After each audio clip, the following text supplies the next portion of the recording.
अस्सलाम वालेकुम रहमतुल्लाह।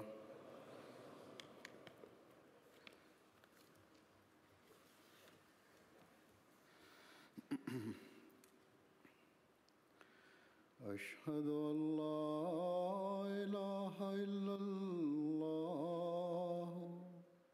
वहदहु ला शरीक लहु वअशहदु अन्ना मुहम्मदन अब्दुहु व रसूलुहु अम्मा बादु फ़अऊज़ु बिल्लाहि मिनश शैतानिर रजीम। बिस्मिल्लाहिर रहमानिर रहीम। अल्हम्दुलिल्लाहि रब्बिल आलमीन अर्रहमानिर रहीम मालिकि यौमिद्दीन इय्याका नअबुदु व इय्याका नस्तईन इहदिनस सिरातल मुस्तकीम सिरातल लज़ीना अनअमता अलैहिम गैरिल मग़दूबि अलैहिम वलद्दाल्लीन।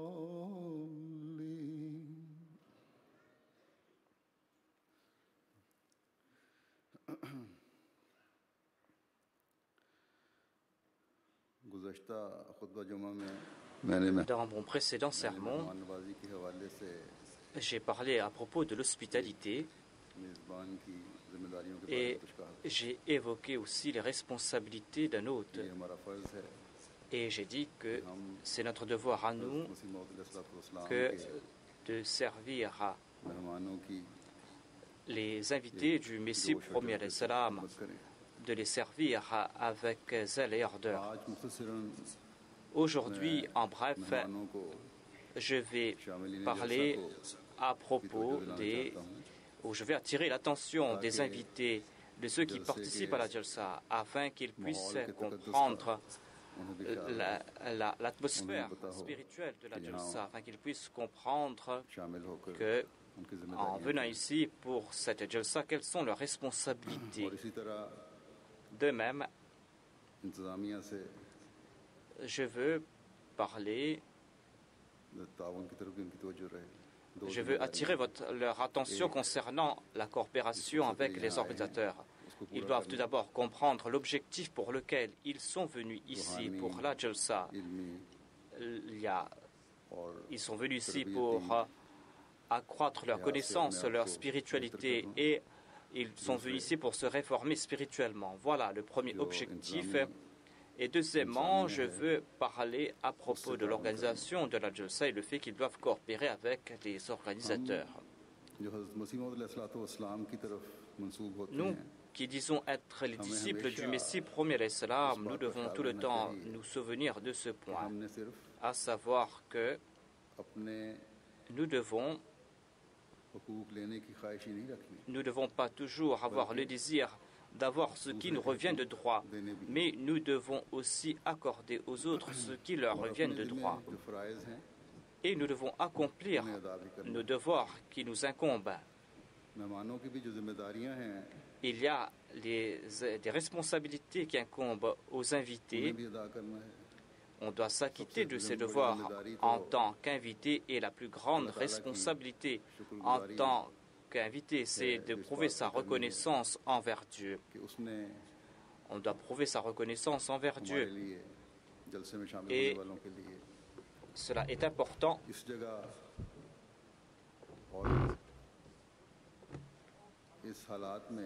Et on doit s'éloigner, ici on n'a pas toutes les facilités. Et Dieu nous a accordé toutes ces facilités ici. Et après la reconnaissance envers Dieu, nous devons prouver notre reconnaissance envers tous les bénévoles. Et on doit prier pour ces bénévoles qui travaillent matin et soir pour que vous ayez tous les conforts, pour vous accorder tout confort. Ce sont des bénévoles qui travaillent d'arrache-pied pour vous accorder tout confort. Ils sont infatigables dans leurs œuvres. Ils essayent de faire de leur mieux pour vous accorder tout le confort qui vous est nécessaire. Au cours de mon précédent sermon, j'ai cité un hadith et j'ai attiré l'attention des bénévoles et des travailleurs et j'ai dit que le saint prophète avait déclaré que vous devez toujours avoir le visage souriant lorsque vous rencontrez les autres. Et il nous a donné des directives à ce sujet. Et il a déclaré que c'est là une très grande vertu que d'être jovial à l'égard de son frère. Il a dit rencontrer son frère le visage souriant est une grande vertu. Cette directive est importante pour tout Ahmadi, pour tout invité et pour toute personne qui participe à la Jalsa. À savoir qu'ils doivent respecter cette consigne, ils doivent mettre en pratique ce précepte. Il vous incombe à vous aussi que si un bénévole a commis une faute, eh bien, vous devez fermer les yeux sur cette faute. Et vous devez comprendre que c'est là une contrainte parce que cette organisation est temporaire. Et vous devez essayer de rendre l'atmosphère joviale parce que venir ici, vous êtes venu ici pour accomplir de bonnes œuvres, pour acquérir ces vertus, ces qualités.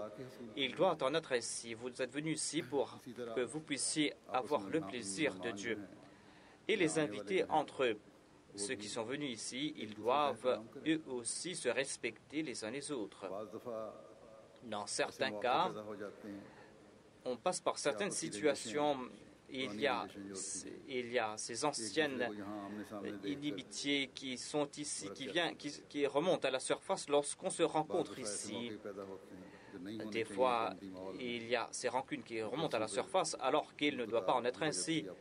Et il y a certaines personnes qui se disputent ici, il y a des groupes qui se disputent et dans certains cas, on en vient aux mains aussi.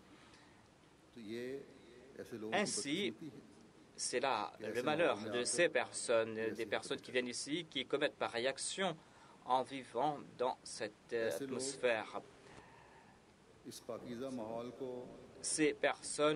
De telles personnes sont en train d'enlaidir cette atmosphère spirituelle, cette atmosphère pure. Quant à ces personnes qui ont de la rancune à l'égard des autres, de telles personnes ne doivent pas venir pour la Jalsa. Et quant à ceux qui sont venus, s'il y a quelqu'un qui a rancune en son cœur à l'égard d'un autre, il doit aujourd'hui faire le serment qu'il va s'en débarrasser. Cette atmosphère, ici, on est là pour répandre les bonnes œuvres. On est venu ici pour se transformer, pour se réformer.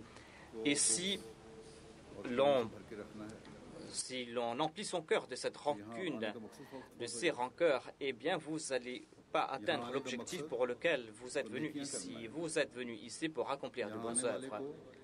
Vous êtes venu ici et vous devez savoir qu'en tant que participant, vous devez atteindre cet objectif et l'objectif c'est le désir du Messie promis alayhi salam. Ayez tout le temps, faites toujours tout le temps des efforts pour que vous soyez l'héritier des prières du Messie promis alayhi salam. Écoutez ces paroles spirituelles. Voilà votre objectif. Votre objectif, c'est d'écouter ces paroles spirituelles. Et vous devez posséder ces excellences. Vous devez avoir en tête cela. Ensuite, vous devez écouter les discours qui seront prononcés. Voilà notre objectif. Vous devez écouter ces discours avec attention, avec concentration. À ce sujet, je vais présenter les paroles même du Messie promis alayhi salam. Il déclare, je cite, « Vous devez écouter ces discours avec toute la concentration qui est nécessaire. Écoutez cela. Écoutez cela avec concentration, car c'est une question de foi. Si vous êtes négligent, si vous êtes paresseux, si vous êtes négligent à ce sujet, eh bien cela va créer de très mauvais résultats. Quant à ces personnes qui sont négligentes par rapport à leur foi, et lorsque l'on s'adresse à ces personnes, lorsqu'on leur dit quelque chose, et si ces personnes n'écoutent pas cela avec attention, eh bien ces personnes, même si l'orateur a prononcé des paroles qui ont de l'effet, eh bien ces paroles n'auront pas de l'effet sur de telles personnes qui sont négligentes. On dit que ces personnes ont des oreilles, mais ces personnes n'entendent pas. Ces personnes ont un cœur, mais ces personnes ne comprennent pas. Souvenez-vous de ce point. Tout ce qui a été dit, tout ce qui sera dit, écoutez cela avec attention, avec toute l'attention nécessaire. Celui qui n'écoute pas cela, eh bien même si cette personne vit en compagnie d'une personne qui peut lui accorder des avantages, eh bien l'autre ne pourra pas profiter de ces avantages. Ainsi, quant à ces personnes qui viennent pour la Jalsa, ces personnes doivent être toujours concentrées, à savoir que durant ces jours, nous devons essayer d'atteindre les objectifs de la Jalsa, nous devons écouter les discours qui seront prononcés, nous devons mettre de côté sa personne et on doit tout simplement écouter ces discours afin que l'on puisse grandir dans sa foi. On doit faire en sorte que ces discours fassent partie intégrante de sa vie et il faut se débarrasser son cœur de toute rancœur, de toute rancune.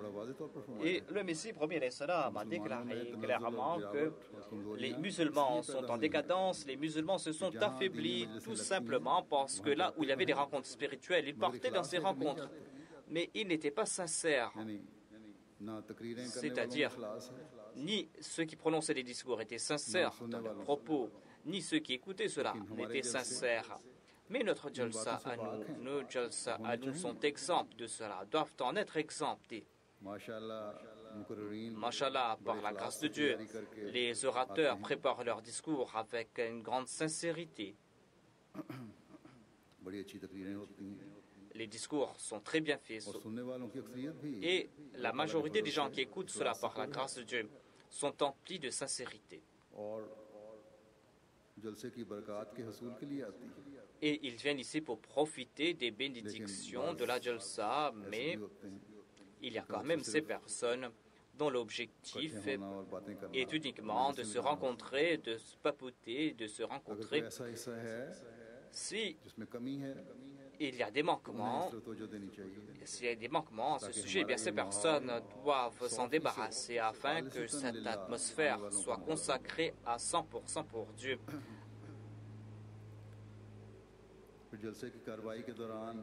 Ensuite, je dois dire que durant les discours, eh bien, sachez qu'il y a certaines personnes qui aiment lancer des slogans. On doit écouter ces discours. Il y a certains de ces discours dont le sujet est très important, très sérieux. Et dans ces cas, ce n'est pas la peine de lancer des slogans, sauf dans le cas où ces slogans sortent de votre cœur et c'est votre cri, le cri de votre cœur. Mais quand même, et il y a certaines personnes qui sont toujours émues pour chaque parole et qui lancent des slogans à tort et à travers. Ces personnes doivent prendre des précautions à ce sujet. Les invités doivent aussi savoir que ces personnes sont là pour accomplir leurs tâches, sont là, ils ont quitté de côté, ils ont mis de côté leurs emplois, leurs professions pour venir servir les invités du Messie promis le salam. Coopérer avec ces personnes, coopérer entièrement avec ces personnes. En particulier lorsqu'il y aura des vérifications il se peut que l'on vous vérifie à plusieurs reprises et il se peut que vous en souffriez en raison de ces contraintes, mais on a tout organisé, tout cela a été fait pour votre protection à vous. Ainsi, vous devez endurer tout cela et vous devez coopérer entièrement avec les bénévoles. Alors, des fois, cela prend du temps pour scanner vos affaires et vous devez tout endurer, vous devez laisser les autres vérifier votre personne, vérifier vos affaires. Il y a aussi la circulation. tous les ans, c'est vrai, on essaie d'apporter des améliorations tous les ans et moi j'ai l'espoir qu'Inch'Allah, cette année-ci, il y aura des améliorations, mais quand même, il y a des manquements. Des fois, les visiteurs ne savent pas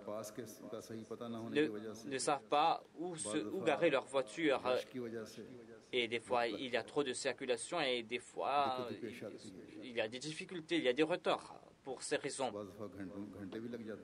Des fois, cela prend 1 heure pour arriver. Donc, puisque les bénévoles sont en train de vous guider en faisant preuve de patience, vous devez, vous aussi, en tant qu'invité, coopérer avec les bénévoles.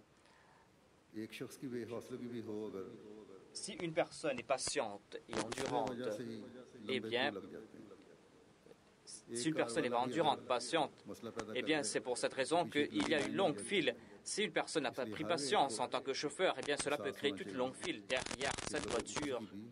On doit être conscient de ce sujet, c'est-à-dire on ne doit pas créer des difficultés pour les autres. J'ai parlé à propos de la sécurité. Et à ce sujet, tout participant doit comprendre qu'il doit surveiller ses alentours. Il doit surveiller ses alentours. Il ne doit pas se contenter du fait qu'il y a toute l'organisation qui est là. On a amélioré la situation. Il y a eu des vérifications, il y a eu des contrôles. Eh bien, on ne doit pas se faire des soucis. Ce n'est pas la peine de regarder autour de soi. Le croyant doit toujours être vigilant. C'est pour cette raison que vous devez toujours regarder autour de vous. La sécurité de la Jamaat Ahmadiyya a de l'effet tout simplement parce que chaque personne comprend ses responsabilités et chaque personne doit comprendre ses responsabilités. Un autre point important, c'est que vous devez respecter les heures des prières, vous devez respecter la prière. Et vous devez venir avant l'heure de la prière.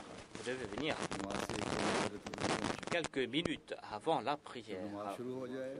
Lorsque débute la prière, eh bien, lorsque vous allez venir, il y aura des gens qui vont prier, eh bien, vous allez déranger les gens, il y aura des bruits, il y aura du bruit, et un bruit constant qui va déranger ces personnes en prière. C'est vrai qu'on a fait des annonces à ce sujet et je veux faire un éclaircissement à ce sujet. Lorsque je vais vers la levée du drapeau, eh bien, il y a grand nombre de personnes qui sont à l'extérieur du chapiteau pour voir cela, pour voir ce qui se passe, pour participer dans les prières. Et ces personnes retournent dans le chapiteau. Et un tiers du chapiteau est vide. Et lorsque cela prend du temps pour que ces personnes puissent entrer, s'asseoir, et ainsi on perd 10 à 15 minutes. C'est pour cette raison qu'on a suggéré cela cette fois-ci, à savoir que les amis, nos frères Ahmadis seront toujours dans la salle, sauf dans le cas de ceux dont les organisateurs ont eu la permission de se tenir à l'extérieur. Et vous allez voir sur le grand écran la levée du drapeau et vous allez participer dans la prière afin que on puisse pas perdre du temps, afin que nous puissions commencer le programme à temps aussi. Durant les jours de la Jalsa, vous devez aussi comprendre que la propreté a un grand effet sur les autres, sur les étrangers, les gens en font mention. C'est pour cette raison que chacun d'entre nous doit comprendre cela.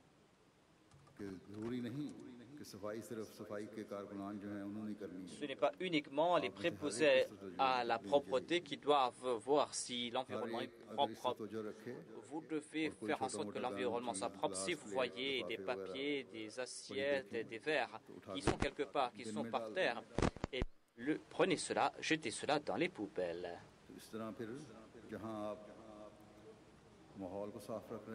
Ainsi, l'environnement sera propre et vous allez aussi profiter de ces bénédictions. Et quand même, comme a dit le saint prophète, la propreté est la moitié de la foi.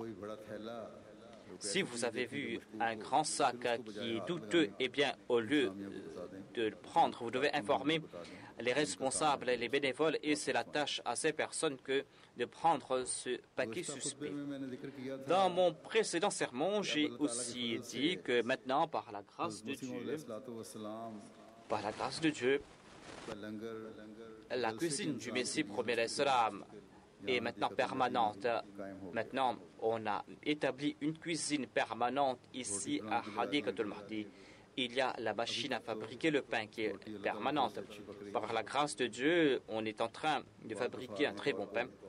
Et des fois, temporairement, la qualité baisse. Il y a des hauts et des bas. Si la situation est ainsi, eh bien, sachez tout d'abord que vous devez endurer cela. Vous devez être patient. Si vous ne pouvez pas en manger, eh bien, vous devez informer les autres. Et vous ne devez pas critiquer les organisateurs.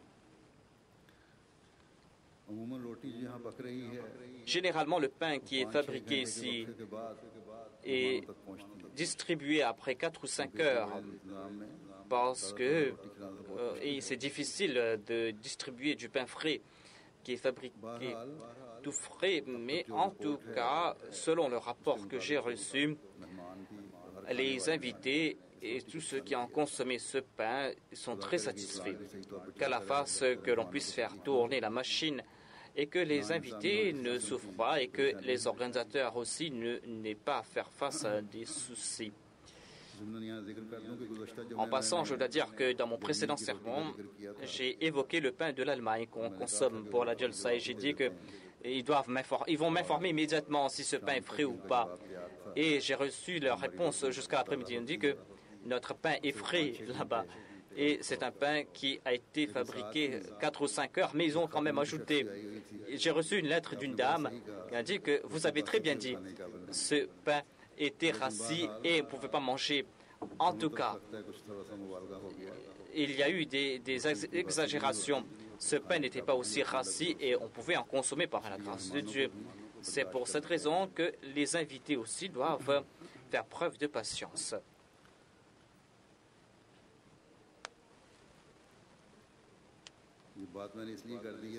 J'ai dit cela tout simplement parce que tout Ahmadi le sait déjà et les organisateurs doivent comprendre cela. Ils doivent savoir que toute chose, même une petite chose, on me rapporte cela. Les Ahmadis m'informent toujours à propos de ces choses qui sont apparemment insignifiantes.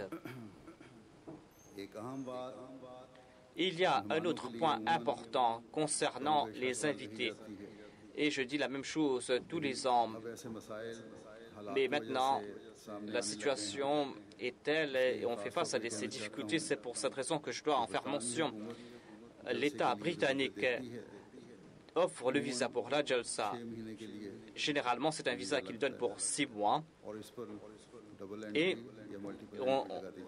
il y a plusieurs entrées sur ce visa. Et la Jalsa, le visa qu'on offre pour la Jalsa, eh bien, l'État nous vous donne ce visa en sachant que vous n'allez pas utiliser ce visa pour faire une demande d'asile ou que vous n'allez pas. Ou lorsque nous allons demander des représentants à venir ici et qu'on va leur donner ce visa, eh bien, on a cette entente entre nous et l'État, à savoir que ces gens ne vont pas utiliser ce visa pour faire des demandes d'asile, pour avoir d'autres visas. Cette année-ci, certains représentants de la Jamaat n'ont pas reçu le visa. Lorsque nous avons contacté les responsables, c'est vrai qu'ils ont accepté de donner le visa, mais ils ont fait des doléances et ils ont dit qu'il y avait 2 ou 3 cas. Il y a d'autres personnes aussi qui prennent le visa de la Jalsa et qui ensuite utilisent ce visa pour faire des demandes d'asile.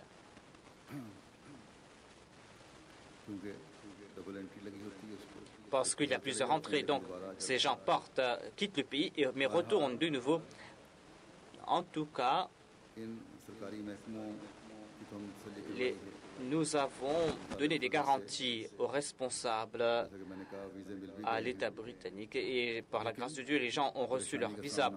Mais nous faisons face à ces difficultés, à ces soucis quand même.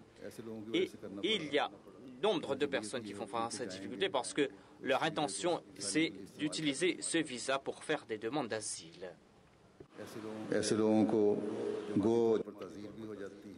C'est vrai que ces personnes reçoivent ces personnes sont sanctionnées par la Jamaat, mais en tout cas, vous êtes en train de ternir l'image de la Jamaat. Vous devez comprendre ce point essentiel.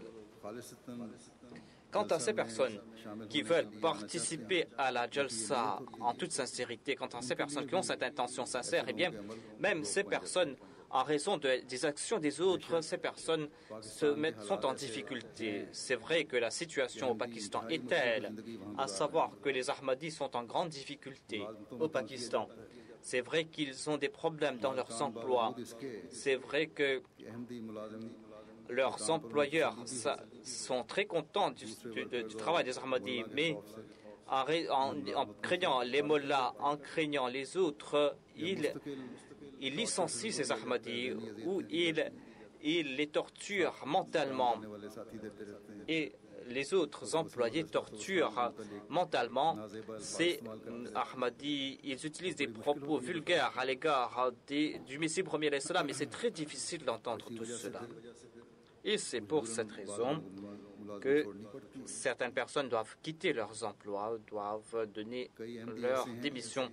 Il y a donc d'Ahmadis qui ont des business, qui ont des magasins, mais on essaye de les diffamer dans leur société. On dit que ces personnes, ces Ahmadis, sont des personnes qui n'acceptent pas le saint prophète comme le Khatam an-Nabiyyin et qui sont en train de diffamer le saint prophète Mohammed lui, alors que ce sont les Ahmadis qui ont compris plus que les autres le statut véritable du saint prophète en tant que Khatam an-Nabiyyin, et on considère comme kafir toute personne qui n'accepte pas le saint prophète comme Khatam an-Nabiyyin. Sans cela, on n'est pas Ahmadi.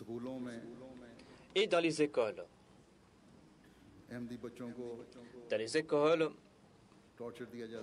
on est en train de torturer les Ahmadis, les élèves Ahmadis.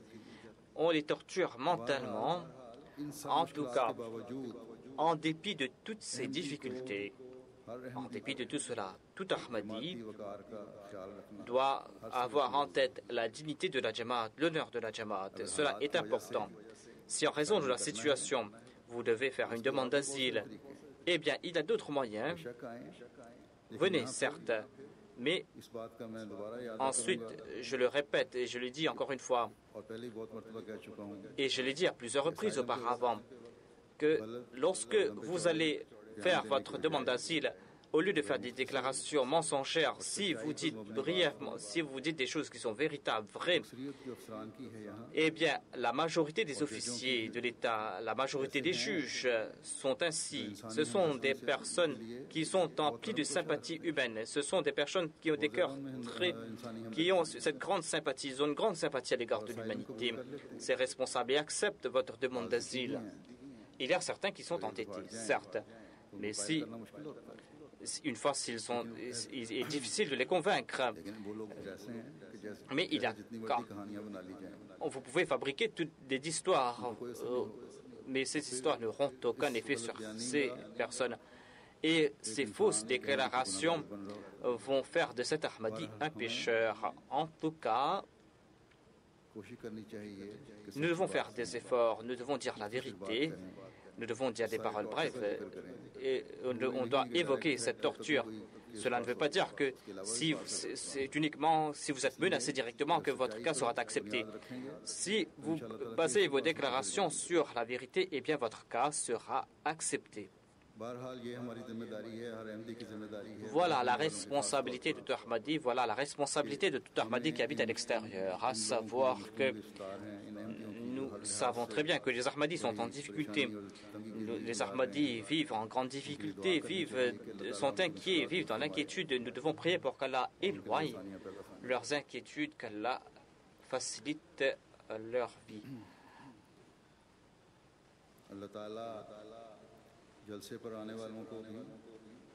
Qu'Allah fasse que les participants puissent profiter du climat de la Jalsa.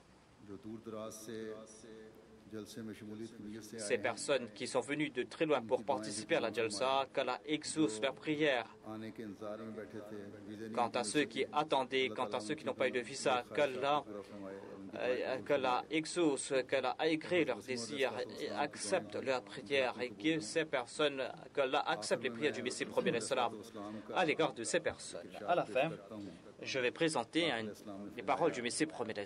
Il a déclaré, je cite, que vous devez accomplir des bonnes œuvres uniquement pour faire plaisir à Dieu, afin que vous puissiez acquérir le plaisir de Dieu, et vous devez suivre les commandements de Dieu. Et vous devez accomplir cela même si vous serez récompensé ou pas. La foi sera parfaite. C'est-à-dire, vous devez accomplir ces œuvres même si vous aurez des récompenses ou pas. C'est ainsi que la foi sera parfaite. La foi sera parfaite lorsque vous allez vous débarrasser de ces doutes. C'est-à-dire que vous devez avoir uniquement en tête le plaisir de Dieu et vous ne devez pas attendre quelque récompense. Vous ne devez pas attendre quelque récompense de la part de Dieu. Ensuite, il a déclaré que c'est vrai, dit le Messie promet cela. C'est vrai que Dieu ne laisse pas partir à la perdition les bonnes œuvres d'une personne. Inna Allaha la yudi'u ajra al-muhsinin. Mais celui qui accomplit des bonnes œuvres,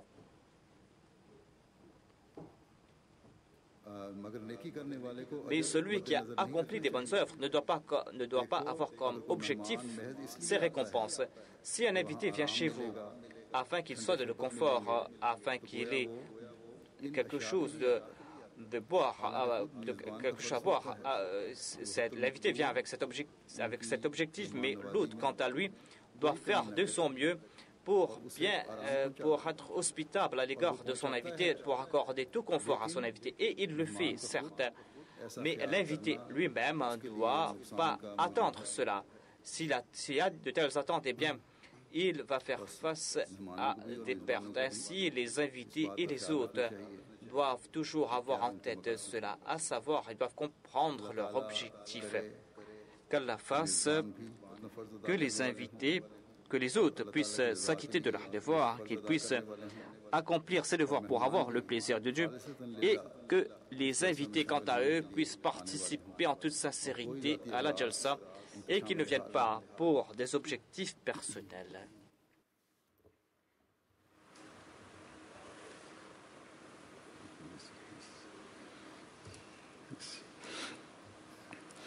Alhamdulillah,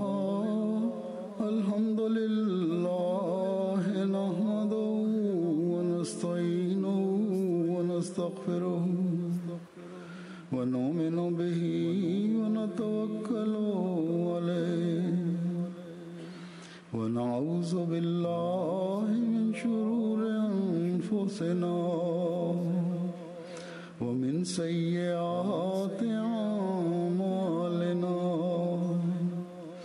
من يهده الله فلا مضل له ومن يضلل فلا هادي له ونشهد أن لا إله إلا الله ونشهد أن محمدا عبده ورسوله عباد الله